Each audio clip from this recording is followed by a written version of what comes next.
சிறந்த வடிவமைப்பு, அநேக ரகங்கள், நியாயமான விலை, உன்னத தயாரிப்பு. உங்கள் கனவுகள் மெய்ப்பட சுகமான நித்திரையின் ரகசியத்தை கண்டறிய சுஹானா மெத்தைகள்.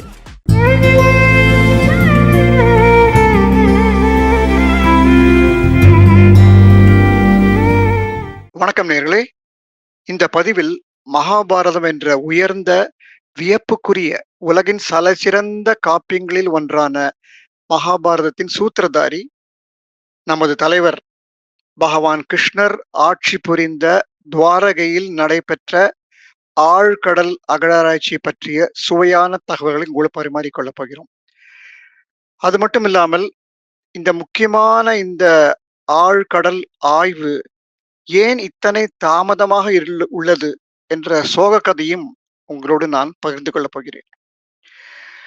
அதுக்கு முன்னாடி ஒரு ஜெனரல் இன்ஃபர்மேஷன் என்னன்னு கேட்டீங்கன்னா, இன்றைய ஆராய்ச்சிப்படி துவாரகை உலகின் மிக பழைய நகரங்களில் ஒன்று என்று ஆய்வின் வழியாக நிரூபணம் செய்யப்பட்டது. அதை பத்தி இது ஒரு நியூ இன்ஃபர்மேஷன் நான் உங்களுக்கு கொடுக்க போகிறேன்.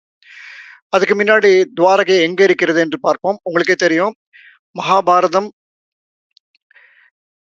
மகாபாரதத்தின் காலகட்டம் இப்பொழுது ஓரளவு நிர்ணயம் செய்யப்பட்டுள்ளது.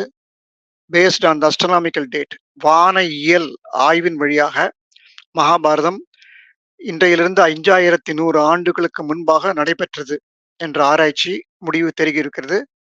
Paste on the research done by professor Narahari Achar of university of Memphis, based on the astronomical evidences. NASA தயாரித்த பிளானட்டோரியம் சாஃப்ட்வேர் என்ற ஒரு சாஃப்ட்வேரை பயன்படுத்தி மகாபாரத்தில் கூறப்பட்ட வானியல் தொடர்பான செய்திகள் எல்லாம் தொகுத்து அதை கோரலேட் பண்ணி கிட்டத்தட்ட டேட் வந்து 3100 BCE, அதாவது 2000 கூட சேர்த்துட்டோம்னா 5000 ஆண்டுகளுக்கு முன்பாக மகாபாரதம் நடைபெற்றது என்று சொல்லியிருக்கிறார். இந்த காலத்தின் இந்த கால வரையறுப்பு அவ்வளவு சீக்கிரமா நம்ம அதை டிஸ்பியூட் பண்ண முடியாது. பட் ஆனால் தொல்லியல் பார்வையில் இந்த அளவுக்கு டேட் போகல, அது உண்மை. அப்படி பார்த்தீங்கன்னா கிட்டத்தட்ட 3000 ஆண்டுகளுக்கு மேல போகல. Archaeological research done in many அதாவது மகாபாரதம் நடைபெற்ற இடங்களில் நடைபெற்ற ஆர்கியலாஜிக்கல் ரிசர்ச் எல்லாம் பார்த்தீங்கன்னா 3000 இயர்ஸ்க்கு முன்னாடி தான் போறது. ஒரு 5000 போகலது. காரணம் என்னன்னா, பல இடங்களில் நம்ம ஆராய்ச்சி ஒன்றும் தொடர்ந்து செய்யவில்லை, எக்ஸ்டெண்டட் ரிசர்ச் செய்யல, டேட்டிங் சரியா கொடுக்கப்படவில்லை. அதான் காரணம் என்று தெரிகிறது. ஓகே, இப்போ துவாரகை எங்கே இருக்கிறது? குஜராத் மாநிலத்துல தேவபுரி துவாரகா மாவட்டம், அதுல கோமதி நதி கரையோரத்துல அரபிக்கலோட சேர்கிறது துவாரகை. இந்த துவாரகை வந்து நம்முடைய புராணங்களில் மகாபாரதம், பாகவதம், அப்புறம் விஷ்ணு புராணம், மற்ற பல புராணங்கள்ல துவாரகையை பற்றி பல செய்திகள் உள்ளன. குறிப்பாக நாரதர் வந்து துவாரகைக்கு போகும்போது அது டிஸ்கிரிப்ஷன்லாம் பார்த்தீங்கன்னா நீங்க பிரமிப்பா இருக்கும். ஆயிரக்கணக்கான மாடம், மாளிகைகள், கூட கோபுரங்கள் எல்லாம் வைரத்தால இழைக்கப்பட்டு மக்கள்லாம் மிக மகிழ்ச்சியாக, ஃபவுண்டன்ஸ் எல்லாம் இருக்கும். அந்த நீர்வீழ்ச்சியெல்லாம் ரொம்ப அருமையான ஒரு நகரமாக அவர் வர்ணனை செய்துள்ளார். இந்த இடத்தை ஏன் கிருஷ்ணர் தேர்ந்தெடுத்தார் என்பது நமக்கெல்லாம் தெரிஞ்ச விஷயம்தான். கிருஷ்ணர் கோகுலத்தில் பிறந்தவுடன் 7வது ஆண்டு மதுராக்கு போறார். அங்க கம்சனை வதம் செய்து விட்டு அங்க 2 வருஷம் இருக்கார். ஆட்சி புரியவில்லை. அந்த ஆட்சியை வந்து கம்சனுடைய அப்பா கொடுத்துட்டு அவர் வந்து ஒரு அப்சர்வர் தான் இருக்காரு. அந்த சமயத்துல ஜராசந்த் என்ற அரசன் அடிக்கடி வந்து மதுரா மேல் படையெடுக்கிறான். அங்க இருக்கிற மக்கள்லாம் கிருஷ்ணர்கிட்ட போய் அண்ணா அண்ணா, கிருஷ்ணன் அண்ணான்னு தான் கூப்பிடுவாங்க. தினசரி இந்த சண்டையில வந்து எங்களுக்கு ரொம்ப டயர்ட் ஆயிட்டோம், அதனால வேற எங்கேயாவது இடத்துக்கு அழைச்சின்னு போயேன்னு சொன்ன உடனே கிருஷ்ணர் மதுராவில் அத்தனை மக்களையும் துவாரகைக்கு அழைத்து கொண்டு போகிறார். இந்த துவாரகை அவர் சூஸ் பண்ணதுக்கு என்ன காரணம்னு கேட்டீங்கன்னா, துவாரகை ஏற்கனவே யாதவ அரசர்களால் ஆளப்பட்டு வந்தது பல நூற்றாண்டுகளாக, ஆயிரக்கணக்கான ஆண்டுகளாக. அதனால புராணங்கள் என்ன சொல்கிறது என்றால், துவாரகை மிக பழமையான நகரங்களில் ஒன்று என்று சொல்கிறது. இதற்கு வந்து ஒரு இன்ட்ரெஸ்டிங் இன்ஃபர்மேஷன். இந்த துவாரகையை முன்பாக ஆண்ட அரசனுடைய பெயர் ரேவதன். அவன் ஒரு யாதவன் தான். அவனுடைய மகள் வந்து ரேவதி. ரேவதன் தன்னுடைய மகளுக்கு மாப்பிள்ளை தேடுவதற்காக உலகம் ஒன்றும் சுற்றி பார்க்கிறான். அவனுக்கு பிடிக்கல. சரி, அதனால மகளையும் அழைத்து கொண்டு பிரம்மலோகம் செல்கிறார். அந்த காலத்துல சில பேரால தான் அந்த மாரி முடியும். உடலை வைத்துக்கொண்டு மற்றொரு எக்ஸ்ட்ரா டெரெஸ்ட்ரியல் போறதுங்கிறது ஒரு சாதாரண விஷயம் இல்ல. Probably he has that ability to do that. அங்க போய் பிரம்மாவை சந்திச்சு, பிரம்மா அவர்களே என்னோட பொண்ணுக்கு நல்ல மாப்பிள்ளையா பார்த்து குடு என்று சொன்னவுடன், பிரம்மா சொல்லுகிறார், "இங்க வந்திருக்க வேண்டாம்ப்பா நீ. பூமியில இப்ப போனீங்கன்னா, பலராமன் இருக்கிறார், கிருஷ்ணனுடைய சகோதரன். அவன் தான் சரியான உனக்கு மாப்பிள்ளை. சரியான சாய்ஸ் அது. நீ போ உடனே" என்று சொல்லி பிரம்மா அவனை வார்ன் செய்கிறார். யார? ரைவத்தன் அரசனை. "நீங்க வந்து 3 நிமிஷம் தான் ஆகுது. அதுக்குள்ள பல தலைமுறைகள் பூமியில் மாறிவிட்டன. இயற்கை மாறிவிட்டது. அரசாங்கம் மாறிவிட்டது. உன்னுடைய ராஜாவும் அங்க இல்ல. வேற யாரோ ஆண்டு கொண்டிருக்கிறார்கள். ஆகவே பார்த்துக்கோ. உன்னுடைய அடி வந்து 12 அடி. ஆனா கீழ பூமியில இருக்கிறவங்க 6 அடி தான். ஆகவே நீ இதை கவனமாக வைத்துக்கொண்டு பூமிக்கு செல்" என்று சொல்கிறார். இத கேட்ட உடனே ரேவதனுக்கு ரொம்ப ஆச்சரியம். "இந்த 3 நிமிஷம் தான் ஆறதே, அதுக்குள்ளயா?" அப்படி கேட்கிறான். மகளையும் அழைத்துக் கொண்டு இங்கு வந்தபோது எல்லாமே மாறிவிட்டன. அவனுடைய சுற்றார், சுற்றத்தார் எல்லாமே இறந்து போகிறார்கள். அவனோட ஆட்சியும் அவன்கிட்ட இல்ல. அந்த சமயத்துல ஆட்சி புரிவது கிருஷ்ணர். அங்கதான் பலராமன் இருக்கிறார். கீழ போறாங்க. பலராமன் பார்த்த உடனே ரேவதிக்கும் பலராமனுக்கும் திருமணம் நடைபெறுகிறது. இந்த செய்தியை நீங்க விரிவா வந்து புராணங்கள்ல ஸ்டெப் பை ஸ்டெப் குடுக்கறதுனால, சில ஆய்வாளர்கள் இத வந்து Einstein theory of general relativity என்று சொல்கிறார்கள். அதாவது ஸ்பீட் ஆஃப் த லைட்டுக்கு நீங்க தாண்டி போனீங்கன்னா எவ்ரிதிங் பிகம் கான்ஸ்டன்ட். ஆகவே இது ஒரு புறம் இருக்க. ஆகவே துவாரகை என்பது நூற்றுக்கணக்கான ஆண்டுகளாக, ஆயிரக்கணக்கான ஆண்டுகளாக ஆளப்பட்டு வந்த இடம். அந்த இடத்த தான் வந்து கிருஷ்ணர் வந்து தேர்ந்தெடுக்கிறார். என்ன ஏற்கனவே இருந்த இடம் சொல்லிட்டு. அது சரிங்க. இப்போ துவாரகை அந்த அளவுக்கு புராதனமானது என்பதற்கு ஏதாவது ஆய்வுகள் இருக்கிறதான்னு கேட்டீங்கன்னா, இருக்கிறது. இது ஒரு லேட்டஸ்ட் இன்ஃபர்மேஷன். லேட்டஸ்ட்னா இப்பதான் வெளியில வந்திருக்கிறது. நான் உங்களுக்கு சொல்லுகிறேன். 15 ஆண்டுகளுக்கு முன்பாக NIOT, National Institute of Ocean Technology ஆழ்கடல் ஆராய்ச்சி செய்தார்கள். எங்கே? Gulf of Cambay. Gulf of Cambay என்பது கேம்பே வளைகுடா. துவாரகையிலிருந்து 300 கிலோமீட்டர் தள்ளி இருக்கிறது. ஓகே. அங்க ஆராய்ச்சி செய்தபோது 12,000 ஆண்டுகள் பழமையான நகரம் இருப்பதை கண்டுபிடித்தார்கள். Based on the latest technology. They used all the sophisticated instrument. அதை அதற்கான தலைவர் பத்ரி நாராயண் என்ன சொல்றாருன்னா, இந்த இடம் ஒருவேளை துவாரகையின் ஒரு பகுதியாகவும் இருக்கலாம்னு. ஏன்னா ஸ்ரீமத் பாகவதம், ஹரிவம்சம் 2த்துலயும் பார்த்தீங்கன்னா, இந்த துவாரகை நகர்களுடைய அளவு பார்த்தீங்கன்னா கிட்டத்தட்ட 200 kilometres with. So naturally 200 miles. அதனால அந்த கல்ஃப் ஆஃப் கேம்பேல கண்டுபிடிக்கப்பட்ட அந்த நகரம் ஒருவேளை துவாரகையினுடைய ஒரு பகுதியாகவும் இருக்கலாம் என்று ஒரு அனுமானம் செய்து. இதனால் என்ன தெரியுதுன்னா, 12,000 ஆண்டுகளாக அந்த இடத்துல யாரோ ஆட்சி புரிந்து வருகிறார்கள். யாதவர்கள் ஆட்சி புரிந்து வருகிறார்கள் என்று புராணங்கள் சொல்கிறது. இது ரொம்ப முக்கியமான இன்ஃபர்மேஷன்ங்க. ஏன்னா மகாபாரத்தில் வாழ்ந்தவர்களுடைய அத்தனை கேரக்டர்ஸையும் பார்த்தீங்கன்னா, they have a own history. இப்ப ஜராசந்தன் எடுத்தீங்கன்னா கிட்டத்தட்ட 2500 ஆண்டுகளுக்கு முன்னாடி அவனுடைய ஜீனியாலஜி போகிறது. ஆகவே இது ஒரு முக்கியமான உதாரணம். கல்ஃப் ஆஃப் கேம்பேயில் நடைபெற்ற ஆழ்கடல் ஆராய்ச்சியும் நாம் கண்டுபிடிப்பது துவாரகை நகரம் 12,000 ஆண்டுகளுக்கு மேல் பழதாக இருக்கலாம். இன்றைய துவாரகைக்கும் கல்ஃப் ஆஃப் கேம்புக்கும் 300 கிலோமீட்டர் வித்தியாசம் இருக்கிறது உண்மை. ஆனால் அந்த காலத்துல இது ஒரே நகரமா இருந்திருக்கான சான்சஸ் உண்டு இல்லைங்களா? இது வந்து நம்ம ப்ரூவ் பண்ணிட்டோம். சரி, அடுத்த கட்டத்துக்கு இப்ப போவோம். போர் முடிந்து 36 ஆண்டுகள் ஆகிவிட்டன. குருட்சேத்திர போர் முடிந்து எல்லோரும் மகிழ்ச்சியாக வாழ்கிறார்கள் துவாரகையில். காந்தாரியின் சாபம் வேலை செய்ய ஆரம்பிக்கிறது. காந்தாரி என்ன சாபம் கொடுத்தா கிருஷ்ணருக்கு? என்னுடைய மகன்கள் 100 பேர் செத்து போன மாதிரி உங்களோட ரிலேட்டிவ்ஸ் எல்லாம் சாகணும். நீ எல்லாம் கவலையில் முழுக வேண்டும் என்ற ஒரு சாபத்தை கொடுக்கிறார். கிருஷ்ணர் அதை ஏற்றுக்கொள்கிறார். ஏன்னா அவர் சொல்றாரு வந்து, நான் வந்து இந்த உலகத்தை விட்டு போறதுக்கு இது ஒரு நல்ல வழியா தோன்றுகிறதுன்னு அக்செப்ட் பண்ணிக்கிறார். அந்த காலகட்டம் வந்து விடுகிறது. பல பேட் ஓமன்ஸ் எல்லாம் தெரிகிறது வெளியிலே. பாகவதம் அழகாக சொல்கிறது. ஒரு நாள் திடீரென்று சுனாமி வந்து துவாரகை கடலில் மூழ்கிறது. இந்த சம்பவத்தை ஸ்ரீமத் பாகவதம் சொல்கிறது, மகாபாரதம் சொல்கிறது, ஹரிவம்சம் சொல்கிறது. அது வந்து டிஸ்கிரிப்ஷன் ரொம்ப இன்ட்ரெஸ்டிங்கா இருக்கும். அதை படிச்சு காமிக்கிறேன் பாருங்க. துவாரகை கடலில் முழுக ஆரம்பிக்கிறதுக்கு முன்னாடி கிருஷ்ணர் வந்து தன்னுடைய சேரியட் தாரகுணம் அனுப்பிச்சு அர்ஜுனனை கூட்டிட்டு வா அப்படின்னு சொல்றார். அர்ஜுனா, நான் கட்டிய ரத்ன சம்பூர்ணமான துவாரகாபுரியை கடல் கொள்ளப் போகிறது. நீ உடனே சென்று அங்கு வாழும் மக்களை காப்பாற்று. கண்ணன் அர்ஜுனன் கிட்ட கட்டளை இது. அர்ஜுனன் துவாரகைக்கு சென்று அங்கு ஆடம்பரமாக வாழ்ந்து வந்த மக்களை அழைத்துக்கொண்டு நகரை விட்டு வெளியேறிக் கொண்டிருக்கும் போதே துவாரகை கொஞ்சம் கொஞ்சமாக கடலில் முழுக ஆரம்பித்து விடுகிறது. அதை பார்த்த மக்கள், ஐயோ என்னே விதி, மீண்டும் துவாரகையை பார்க்க முடியுமா என்று கதறினார்கள். இந்த செய்தி மகாபாரதத்தின் மௌசால்ய பருவத்தில் வருகிறது, ஹரிவம்சத்தில் வருது, விஷ்ணு புராணத்தில் வருகிறது. மகாபாரதத்திலும் ஹரிவம்சத்திலும் பாகவத்திலையும் கூறப்பட்ட இந்த செய்தியை ஒரு அடிப்படையாக வைத்துக்கொண்டு தொல்லியல் ஆய்வாளர் எஸ்.ஆர். ராவ் அவர்கள் துவாரகைக்கு சென்று அங்கு ஆராய்ச்சி செய்தார், அகழாராய்ச்சி. அங்க இருக்கிற சமுத்திர நாராயணன் கோயில் ஒரு மிக பழமையான கோயில். நமக்கு ரெக்கார்ட்ஸ் இருக்கு. 400 ஏடியிலேயே அதை பற்றிய செய்தி நம்ம கல்வெட்டில் இருக்கிறது. ஆகவே இப்ப இருக்கிற அந்த சமுத்திர நாராயணன் டெம்பிள், அதை இப்போ அவங்க துவாரகேஷ் டெம்பிள் நம்ம எல்லாம் சொல்றோம். இந்த சமுத்திர நாராயண் டெம்பிள் இப்ப இருக்கிற date 13th to 14th century. அங்க எஸ்.ஆர். ராவ் அகழாராய்ச்சி செய்து பார்க்கும் பொழுது இந்த சமுத்திர நாராயணன் கோவில் 13 தடவை மீண்டும் மீண்டும் கட்டப்பட்டுள்ளது என்று கண்டுபிடித்துள்ளார். அதுல 7 தடவை கடலில் அது மூழ்கி இருக்கு என்பதற்கான ஆதாரங்களும் எஸ்கவேஷன்ல கண்டுபிடிக்கப்பட்டுள்ளன. ஃபர்ஸ்ட் செஞ்சுரி பிசிஇல ஒரு தடவை மூழ்கி இருக்கு. அப்புறம் 4வது 400 ஏடியில ஒரு தடவை மூழ்கி இருக்கு. பிசியிலையும் மூழ்கி இருக்கலாம்.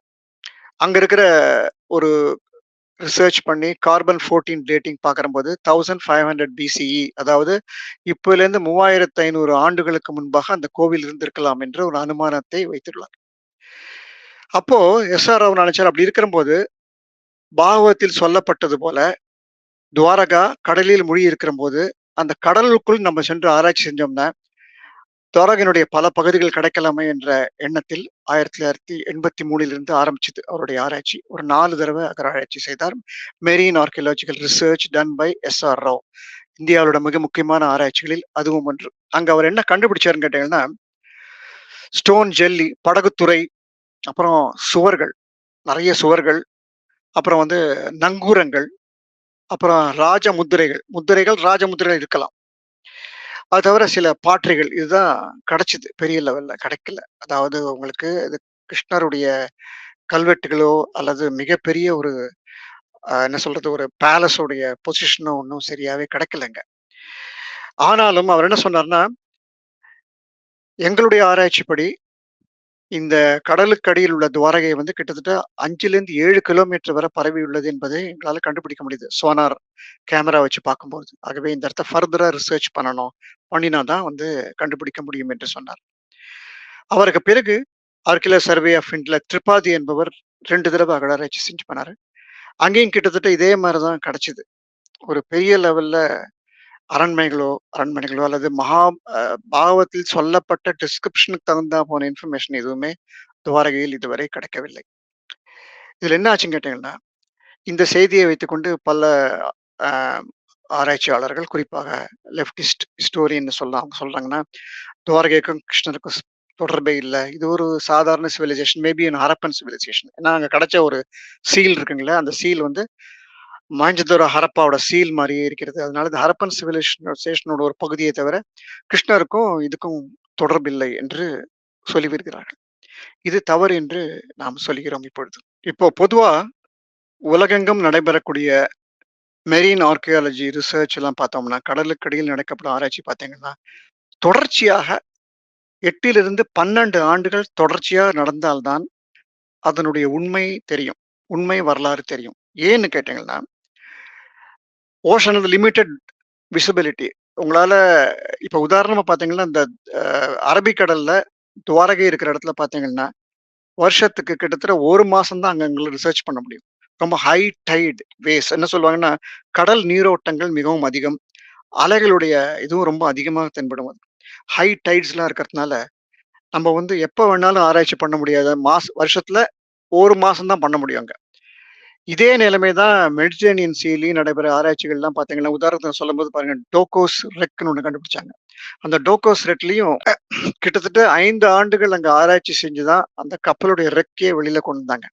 இது நிலத்துல நடக்கிற அகழாராய்ச்சி மாதிரி இல்ல. பெரிய மழை வந்தா கூட 2 மாசம் கழிச்சு நம்ம எக்ஸ்கவேட் பண்ணலாம். இங்க அப்படி இல்ல. ஆண்டுக்கு ஒரு முறை தான் போய் நீங்க செய்ய முடியும். அப்படி பார்த்தோமானால் துவாரகையில் இதுவரை நம்ம பண்ணது 4 தடவை தான் போயிருக்கோம். 5வது தடவை வெரி ஸ்மால் ஏரியா. இதை வைத்துக்கொண்டு அந்த இடத்துல வந்து மாட மாளிகைகளோ, கூட கோபுரம் இல்லை என்று சொல்ல முடியாது. ஏன்னு கேட்டீங்கன்னா, ஏற்கனவே NIOT பண்ண ஆராய்ச்சியின்படி, அந்த இடத்துல 12,000 ஆண்டுகளுக்கு முன்பாக நகரம் இருந்தது என்று நிரூபணம் செய்யப்பட்டுள்ளது. அதுவும் அது related to Bhagavatam, related to Mahabharatam, related to Krishna.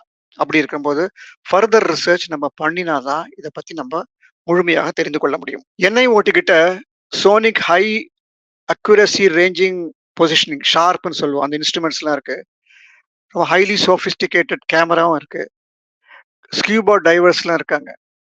ஆளுக்கு பஞ்சம் இல்ல. என்ன பிரச்சனை என்று பார்க்கும்போது, சில அதிர்ச்சியான தகவல்கள் நம்ம சொல்லித்தாகணும். எஸ்.ஆர். ராவ் 4 தடவ அங்க அகழாராய்ச்சி செய்திருக்கார். ஆழ்கடல் அகழாய்ச்சி. அவர் எந்த அளவுக்கு அவருக்கு பணம் கொடுக்கப்பட்டது, எவ்வளவு செலவழித்தார் என்பதற்கு இப்போ வந்து அத பத்தி கண்டுபிடிக்கிறதுக்கு தெரியும் இல்லையா? உங்களுக்கு அந்த சிஸ்டத்துல பார்த்து கண்டுபிடிச்சபோது என்ன அவருக்கு குடுக்கப்பட்ட பணமே கிட்டத்தட்ட 10,00,000 என்னமோ தான். 10 இல்ல 12,00,000 ரூபாய் தான் அவர் அதற்காக செலவழித்தது. நல்லா யோசிச்சு பாருங்க. அதுக்கு மேல பணம் அவர் கொடுக்கவில்லை என்று இப்பொழுது கண்டுபிடிக்கப்பட்டுள்ளது. ஆகவே இந்த மெரீன் ஆர்க்கியாலஜிக்கெல்லாம் நம்ம தாராளமாக செலவழிக்க வேண்டும். அப்பதான் ரிசர்ச் கண்டுபிடிக்க முடியும். துவாரகை மட்டுமல்ல, பூம்புகார் முக்கியமான தமிழ் நாகரிகத்தின் தொட்டிலோட சேர்ந்தது ஒன்று. அதற்கு நம்ம நெறைய பணம் செலவழிக்கணும். ஆள் நமக்கு நெறைய பேர் இருக்கிறார். ஸ்கியூபா டைவிங் நெறைய பேர் வந்து விட்டார்கள். அப்படி பார்க்கும்பொழுது, துவாரகையில மெரீன் ஆர்க்கியாலஜிக்கல் ரிசர்ச் இதுவரை பண்ணது போறவே கொஞ்சம் கூட போறாது. ஆகவே இப்ப இருக்கிற அரசாங்கம் இத பற்றி நிச்சயமா சிந்தனை செய்ய வேண்டும். இந்த நிகழ்ச்சி பார்த்துட்டு இருக்கிறவங்கலாம் எங்கெங்கெல்லாம் உங்களுக்கு சான்ஸ் இருக்கோ அங்கெல்லாம் நீங்க சொல்லலாம். அரசாங்கத்துக்கிட்டயோ, ஒரு இமெயில் வழியாவோ, லெட்டர் வழியாவோ. Gulf of Cambay and Dwarka 2த்துலயும் மீண்டும் பெரிய அளவுல ஆழ்கடல் ஆராய்ச்சி, மெரீன் ஆர்க்கியாலஜிக்கல் ரிசர்ச் பண்ணணும் அப்படிங்கிற மாரி ஒரு செய்திய சொன்னா தான் இது பலருக்கு பரவும். நம்ம உண்மைய நம்மால கண்டுபிடிக்க முடியும். நான் இந்த பதிவுல சொன்னது மாரி, புராணங்களில் சொல்லப்பட்ட செய்திகள் எல்லாமே பொய் இல்ல. அங்கங்க எக்ஸாஜரேஷன் இருக்கலாம். நான் இப்ப சொன்ன மாரி அந்த ரைவதன் என்ற அரசன் ஏற்கனவே துவாரகை ஆண்ட செய்தி, அவன் பிரம்மலோகத்துக்கு போயிட்டு வந்தது, திரும்பி வந்தோனே எல்லாமே மாறினது. அதோட ரிலேட்டட் NIOTல செஞ்ச ஆராய்ச்சிகள்லாம் ஒற்று பார்க்கும்பொழுது, இப்படித்தான் நம்ம ஃபர்தரா ரிசர்ச் பண்ணணும். பிளாட்டன்ட்டா உங்களுக்கு ட்ரூத் கிடைக்காது. இப்படித்தான் ஸ்டெப் பை ஸ்டெப் லாஜிக்கலா போக வேண்டும். இப்படி ஒவ்வொரு இடத்துக்கும் நம்ம செய்யும்பொழுது தான் நமக்கு உண்மைகள் வெளியே வருகின்றன. இப்ப நான் சொல்ல வரேன், ஒரு 2 ஒரு 4, 5 நாட்களுக்கு முன்பாக குஜராத் அரசாங்கத்துல ஒரு ஒரு செய்தியை வெளியிட்டார்கள். அந்த செய்தியில என்னன்னா, சுற்றுலா பயணிகளை சப்மரீன் வழியாக அழைத்துக் கொண்டு துவாரை கடலுக்கு அடியில சப்மரீன் வழியா போய் அங்க இருக்கிற ஃப்ளோரா அண்ட் ஃபானா, அங்க இருக்கிற செடி இனம் மற்றும் அந்த நீர்வாழ் பிராணிகள் எல்லாத்தையும் பார்த்து, அதே சமயம் வந்து துவாரகை அகழாராய்ச்சி நடைபெற்ற அந்த மிச்ச மீதிகளையும் பார்க்கலாம் என்று ஒரு ப்ரப்போசல் குடுத்திருக்காங்க. ரொம்ப அருமையான ப்ரப்போசல். ஆனா, அத அந்த இன்ஃபர்மேஷனோட யாரோ தனிப்பட்ட வீடியோன்னு நெனைக்கிறேன். அந்த வீடியோ வந்து வைரலா போச்சு. அதாவது துவாரகையில் நீங்க என்னெல்லாம் பார்க்கலாம் அப்படின்னு சொல்லிட்டு ஒரு வீடியோ ஒண்ணு போட்டிருக்காங்க. அந்த வீடியோல மாட மாளிகைகள், கூட கோபுரங்கள், அப்புறம் சிலைகள் எல்லாமே காண்பிக்கப்படுகின்றன. அதெல்லாம் எதுவுமே உண்மை அல்ல. பொய். இதுவரை துவாரகாயிலிருந்து நம்ம அந்த மாரியான ஒரு சிலைகளோ, அல்லது வந்து அந்த காலத்துல இருந்த ஒரு கடவுளுடைய சிலை எதுவுமே கண்டுபிடிக்கல. விஷ்ணுவுடைய சிலை ஆன்ஷோர்ல தான் கிடைச்சிருக்கு. உள்ள கிடைக்கல. ஆகவே இந்த மாரி ஒரு தவறான தகவல்களை நம்ம சொல்லும்போது என்ன ஆகுதுன்னு கேட்டீங்கன்னா, அது வந்து ஃபேக்ன்னு வெளியில வந்தவுடனே இளைய தலைமுறை என்ன சொல்றாங்கன்னா, எதையுமே நம்ப மாட்டேங்கிறாங்க. உண்மையான நம்மளுடைய பாரம்பரியத்தின் உண்மையான தகவல்களையும் நம்பாமல் இருப்பதற்கு இந்த மாரியான பொய் வீடியோக்கள் அது நிச்சயமா நம்ம தடை செய்ய வேண்டும். இல்ல இது பொய்ங்கிறத நம்ம தெரிஞ்சுக்கணும். இப்போ கடந்த ஆண்டு ஹரிசோனா அ இடத்துல அமெரிக்கால ஒரு பெரிய ஒரு ஒரு சிவசக்தி அடிப்படையாக கொண்ட ஒரு சர்க்கிள் ஒண்ணு இருந்தது என்று கண்டுபிடிக்கப்பட்டது. அப்படிங்கிற வீடியோ ஒண்ணு வந்தது. அந்த வீடியோல பேசினவர் வந்து ஒரு அமெரிக்கன் ஆக்சென்ட்டோட பேசினார் வந்து. அத பார்த்தீங்கன்னா, அது முழுக்க முழுக்க ஃபேக். அந்த மாரி ஒரு எதுவுமே இல்ல. இந்த மாதிரியான ஓவர் எந்தூசியாஸ்டிக்ல நம்மளுடைய கலாச்சாரம் தான் சிறந்தது என்பதற்காக எங்கேருந்தோ இருந்த ஃபோட்டோஸ்லாம் எடுத்து போடும்போது இந்த மாரி பிரச்சனைகள்லாம் வருகிறது. தயவு செஞ்சு இனிமே செய்ய வேண்டாம். ஏன்னா உண்மைகள் நிச்சயமா நம்மிடம் இருக்கிறது. ஃபர்தர் ரிசர்ச் பண்ணணும் அப்படிங்கிறது தான் இந்த இந்த பதிவினுடைய முக்கியமான நோக்கம். துவாரகா உலகின் மிக பழமையான நகரங்களில் ஒன்று என்று நிரூபணம் செய்யப்பட்டது. எஸ்.ஆர். ராவ் இதுவரை செய்த அகழாராய்ச்சியின் வழியாக கீழே ஒரு நகரம் இருப்பது கண்டுபிடிக்கப்பட்டுள்ளது. ஆனா அங்க என்ன இருக்குன்னு தெரியவில்லை. அங்கிருந்து 300 மைல் தள்ளியுள்ள NIOT கண்டுபிடித்த அந்த கல்ஃப் ஆஃப் காம்பேல 12,000 ஆண்டுகள் பழமையான நகரம் இருப்பது கண்டுபிடிக்கப்பட்டுள்ளது. அந்த ஆராய்ச்சி is been recognised by the international research scholars. அப்படி இருக்கிறபோது இந்த 2 இடங்களிலும் அகழாராய்ச்சி, குறிப்பாக மெரீன் ஆர்க்கியலாஜிக்கல் ரிசர்ச் செய்து உடனடியாக செய்ய வேண்டும் என்று நாம் எல்லாரும் மத்திய அரசை கேட்டுக்கொள்கிறோம். அது மட்டுமல்ல, பூம்புகார் பூம்புகார் மிக தலை சிறந்த ஒரு ஒரு என்ன ஆராய்ச்சிக்குரிய இடம். அங்கேயும் வந்து மெரீன் ஆர்க்கியாலஜி செய்து உண்மையை கண்டுபிடிக்க வேண்டும். நாம் எல்லாம் கண்டுபிடிப்போம் நம்பிக்கையுடன் விடைபெறுகிறேன். வணக்கம்.